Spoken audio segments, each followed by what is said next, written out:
450 ఎకర్స్‌లో Amaravati capital సిటీలో reservoir కడుతున్నారంటే నమ్ముతారా? అయితే చూడండి ఇదొచ్చేసరికి అమరావతిలో ఒక విలేజ్‌లో ఉన్న రిజర్వాయర్ అనమాట. ఇది ఏకంగా 450 ఎకర్స్‌లో కడుతున్నారు. దీని డెప్త్ వచ్చేసరికి 25 ఫీట్ డెప్త్ ఎళ్లారు. అలానే దీంట్లో వచ్చేసరికి 0.4 టీఎంసీ వాటర్‌ని స్టోర్ చేయడానికి. అంటే ఇంచుమించు 11.33 బిలియన్ లీటర్స్ ఆఫ్ వాటర్‌ని స్టోర్ చేయడానికి. ఇది కేవలం ఫ్లడ్ మేనేజ్‌మెంట్ కోసం అలానే డ్రింకింగ్ వాటర్ ఫెసిలిటీని అమరావతి క్యాపిటల్ సిటీలో సప్లై చేయడం కోసం ఈ రిజర్వాయర్ అనేది కడుతున్నారు.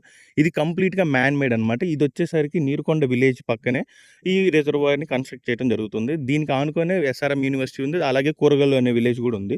సో, ఈ రెండిటి విలేజెస్ మధ్యలో ఇంత గ్రాండ్ ప్రాజెక్ట్ అనేది అమరావతి క్యాపిటల్ సిటీకి చాలా యూజ్‌ఫుల్ అయ్యే ప్రాజెక్ట్ అనమాట ఇది. అసలు ఎక్కడ గూడా ఈ ఫ్లడ్ మేనేజ్‌మెంట్ మొత్తానికి గూడా మనకి ఎటువంటి ఇబ్బంది లేకుండా కొండవీడు వాగు మనకొచ్చిన వాగు వాటర్ అంతా గూడా ఎక్కడా గూడా డిస్టర్బెన్స్ లేకుండా దీనిలో స్టోర్ చేసేటట్టుగా రూపుదిద్దుకుంటున్నారనమాట. చూస్తున్నారు కదా! దీంట్లో ఉన్న టెక్నాలజీ వచ్చేసరికి ల్యాండ్ స్లైడ్ అవ్వకుండా సాయిల్‌ని ప్రొటెక్ట్ చేస్తూ ఒక లైనింగ్ అనేది గూడా ఇంక్లూడ్ చేయటం జరుగుతుందనమాట.